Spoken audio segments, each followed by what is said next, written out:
Senhores telespectadores, o nosso programa de hoje vai decorrer numa das regiões de maior beleza natural que existem no nosso país.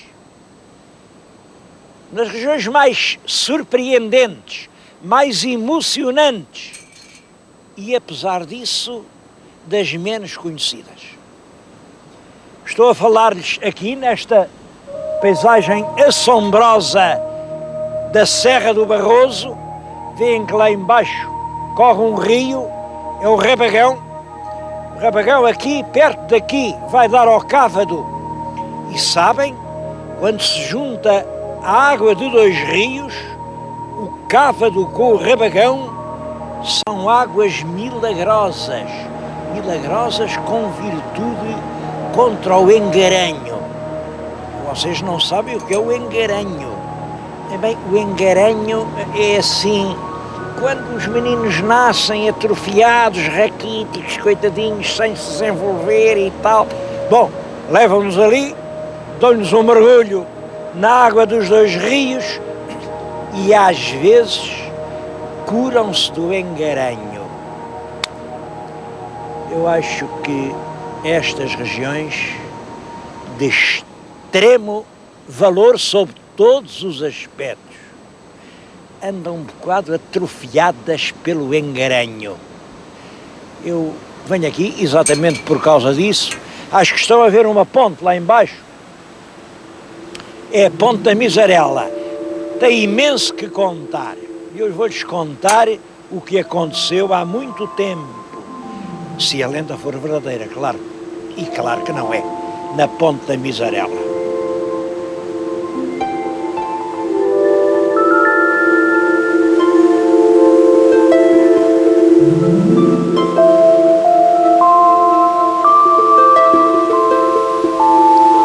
Este lugar da Ponte da Miserela é realmente um dos grandes sacrários da mitologia transmontana. Vê a ponte? Como foi possível construí-la? Bom, logo aí aparece a primeira lenda. E a lenda é esta. Daquele lado vivia há muito, muito tempo um terrível salteador que tinha alma negra de pecados. Tinha roubado, tinha violado, tinha assassinado.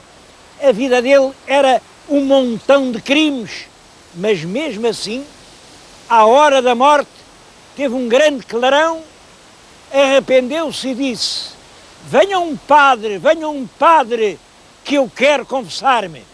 Bom, este grito aflitivo do criminoso reboou por estas montanhas: venha um padre, venha... E um sacerdote que estava aí numa capela longe ouviu, vestiu a sobrepeliz, pegou na caldeirinha e no isope e vem a correr por esses montes até que chegou aqui. Quando chegou aqui, olhem para estes abismos. Como é que, por mais santo que seja um homem, como é que um homem vai vencer estes obstáculos?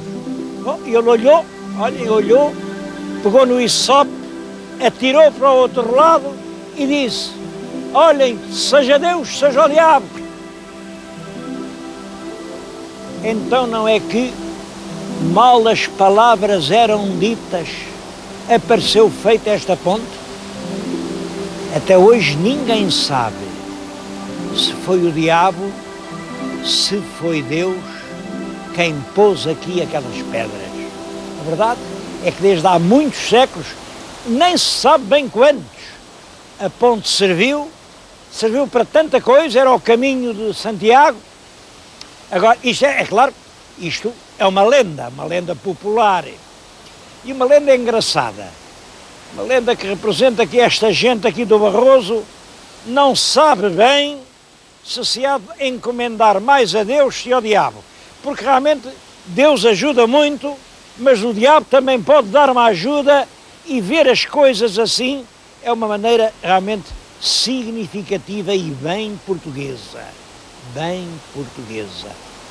Vamos contar a outra história.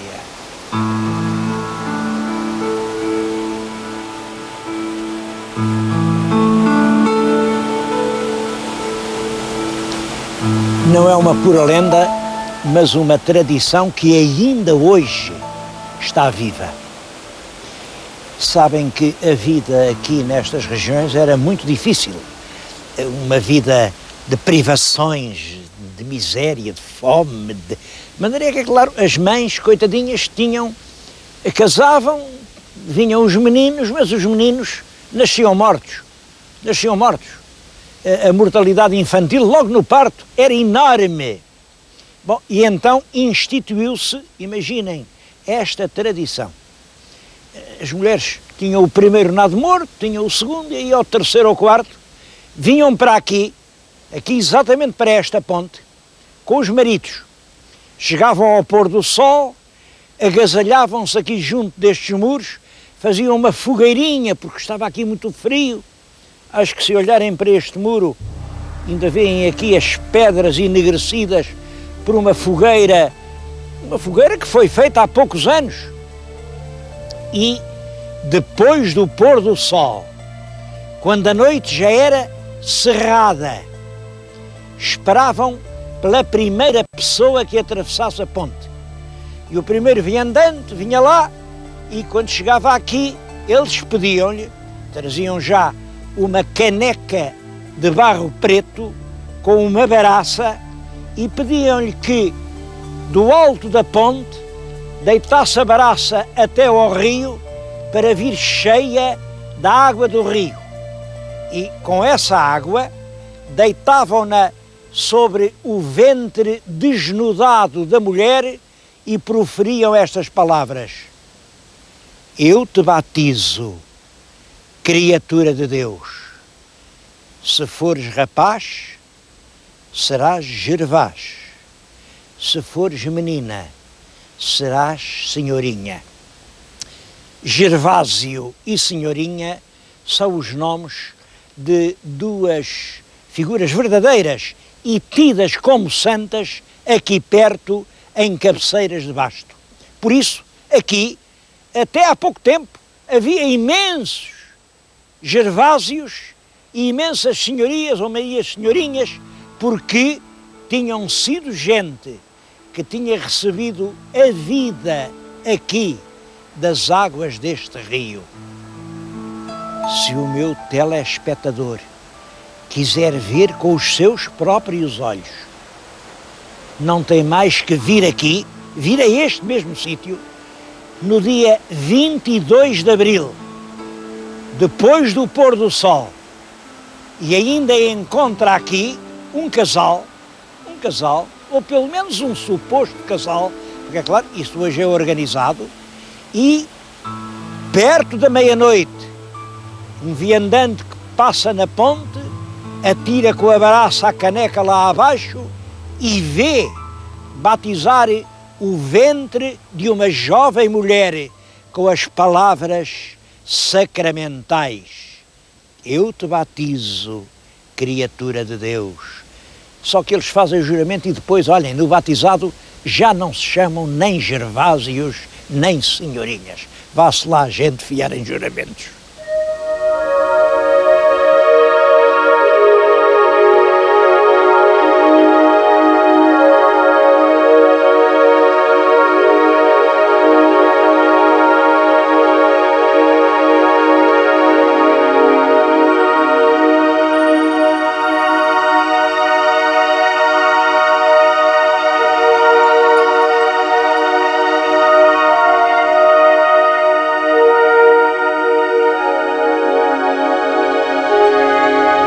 Mas o motivo de maior celebridade da Serra do Barroso era o gado barrosão.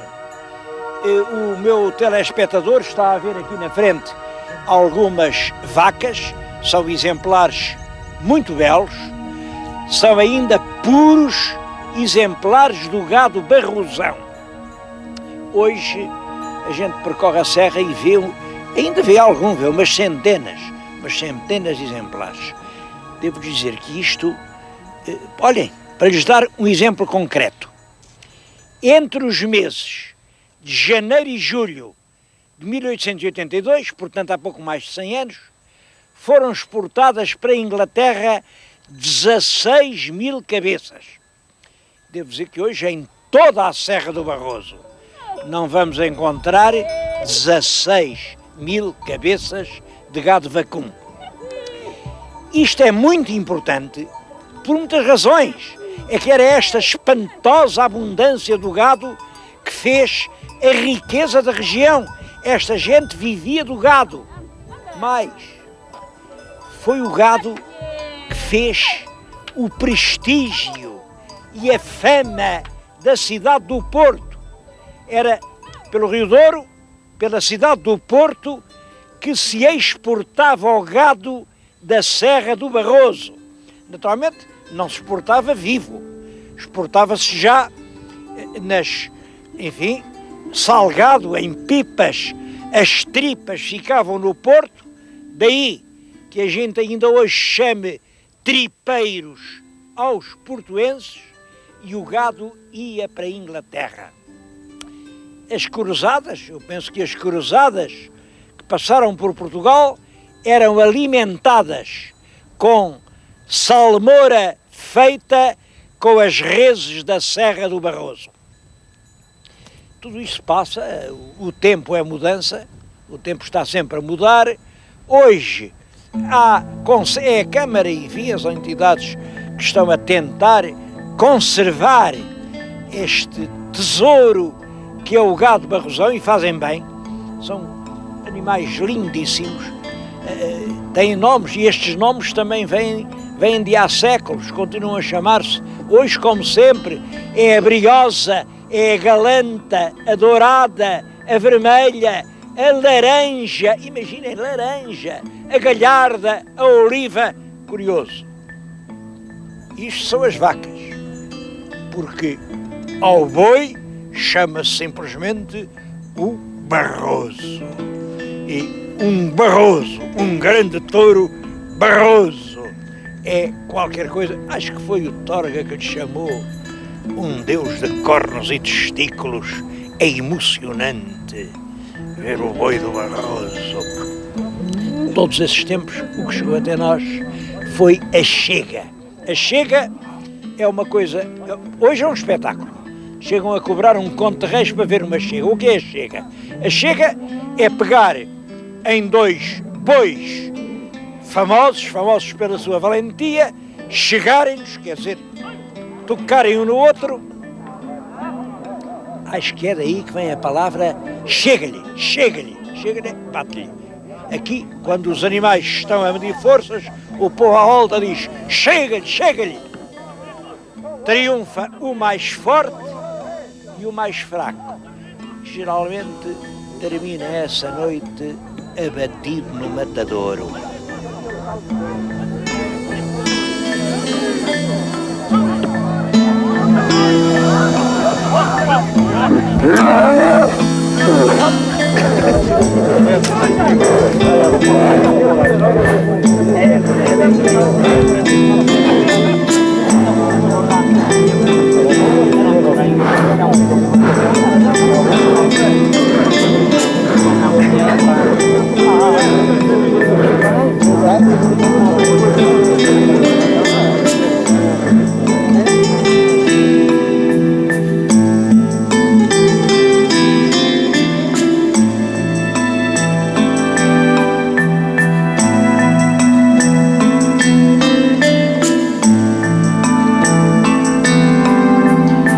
Toda a região tem muito interesse por várias razões. Pelos monumentos pré-históricos, que são abundantíssimos, em toda a parte há uma anta, um dolmen, vestígios de homens de há milhares de anos. Pela paisagem, sobretudo as barragens. Há aqui grandes albufeiras, aqui no Conselho de Montalegre, há 5 grandes albufeiras. A do Alto Rabagão, que é a mãe das outras todas, a da Venda Nova, que está rodeada de pinhais e de verdes lameiros, a do Alto Cávado. O Alto Cávado é uma região muito serrana, mas a que chama o Rio. O Rio, realmente passa lá o Cávado. A Paradela fica encastoada entre os penhascos graníticos do Gerês. É realmente uma região única em Portugal pela sua ruralidade e com um encanto que naturalmente vale um grande destino turístico. Vem cada vez mais gente, porque é um quadro de certo modo já único em Portugal. A capital da região é evidentemente a vila de Montalegre. Penso que Montalegre se desenvolveu a partir de um castelo mandado fazer ou pelo rei Dom Afonso III nos últimos anos do reinado, ou pelo filho, Dom Dinis, nos primeiros. De qualquer maneira, no contrato de casamento do Dom Dinis com a Dona Isabel, já se fala neste castelo.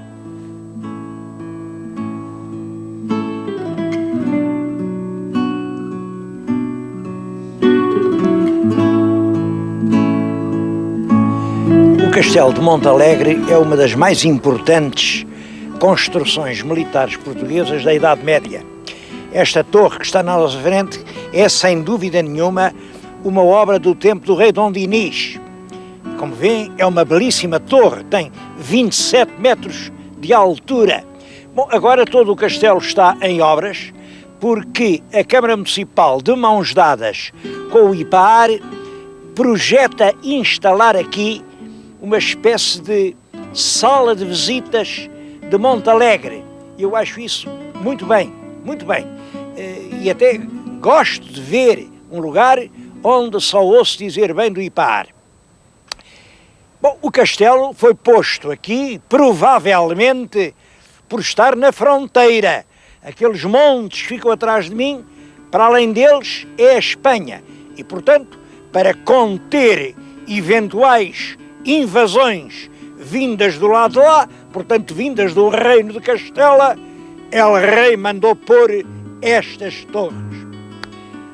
Na realidade, elas nunca travaram nenhum combate e não há, assim, nenhum feito heroico que eu lhes possa contar. Vamos até à fronteira.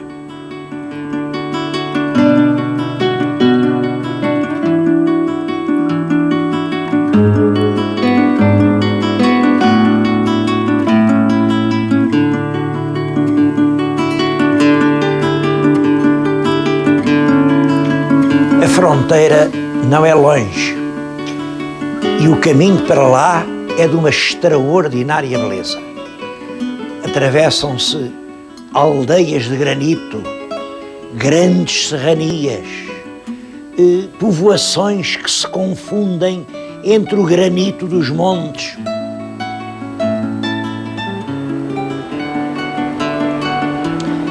Agora estamos numa aldeia que é Paredes do Rio, e vamos entrar numa destas casas.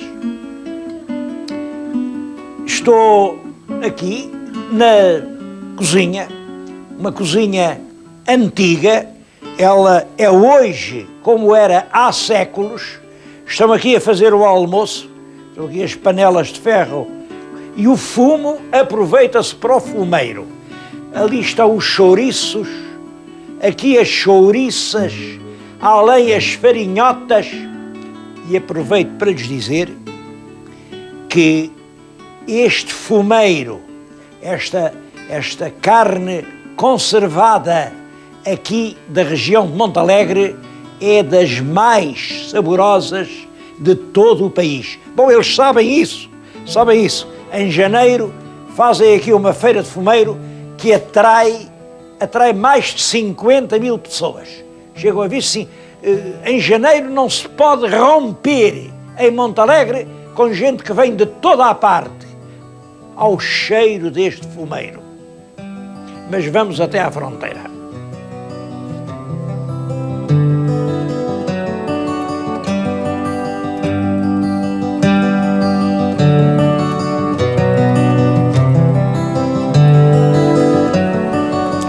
A fronteira fica aqui.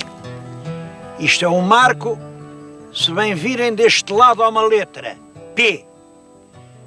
Deste lado há outra letra E. Para aqui é Portugal, para além é a Espanha. E este é o marco 101. os marcos ficam de 100 em 100 metros. Estou a ver além o outro marco, portanto, quer dizer, a fronteira, o que separa Portugal da Espanha, é esta linha.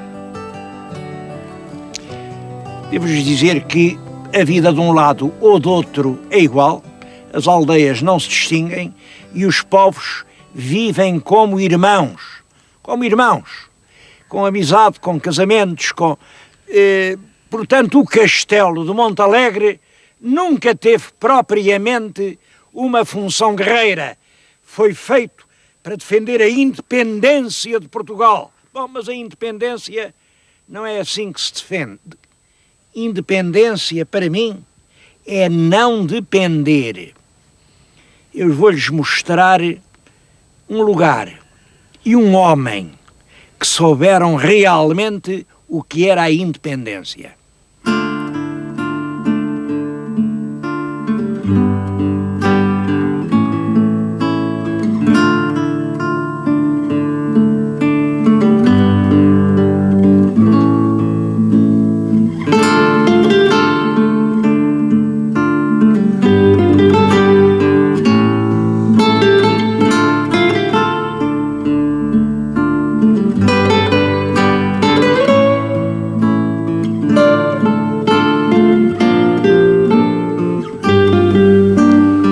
O homem que está junto de mim chama-se João Machado. Nasceu aqui em Montalegre em 1965. 65 tem, portanto, agora 33 anos. 33 anos. E já tem uma história para contar. E a história é esta. Nasceu aqui, foi uma criança como as outras, matriculou-se na escola, fez até ao 11º ano, foi um bom estudante, só que quando a escola acabou, não havia na vila e termo de Montalegre nenhum sítio para ele. Não havia um posto de trabalho. Ele não encontrou aqui maneira nenhuma de se empregar. Bom, e então, em 1988, exatamente em 88, decidiu emigrar. Emigrar, foi para os Estados Unidos da América, andou por lá 11 anos e voltou, por um lado, agradecido ao grande país que tinha um posto para ele trabalhar. E tão agradecido que trouxe uma bandeira, isto é uma bandeira verdadeira, está ali emoldurada, a bandeira americana. Mas ele não tinha perdido a noção e a consciência de que tinha nascido em Montalegre. E das primeiras coisas que fez foi chegar aqui e comprar uma croça. Ele vai mostrar a croça. A croça é o trajo dos habitantes desta terra desde há milhares de anos. Penso que os pastores do Neolítico que por aí andavam não se vestiriam de outra maneira. E com as economias que tinha granjeado no trabalho, comprou aqui uma coisa que era um palheiro ao lado do castelo. O palheiro foi reedificado e ele instalou aqui um lugar, um café, é o bar Piano, que hoje é o local de reunião das pessoas de Montalegre. Não é difícil desejar-lhe e augurar-lhe um grande futuro, porque é evidente que o futuro de Montalegre está no turismo e que o centro do turismo de Montalegre vai ser no castelo. Agora aqui, ele que não tinha um posto de trabalho já tem 5 empregados. Quer dizer, ele arranjou 5 lugares para 5 homens como ele.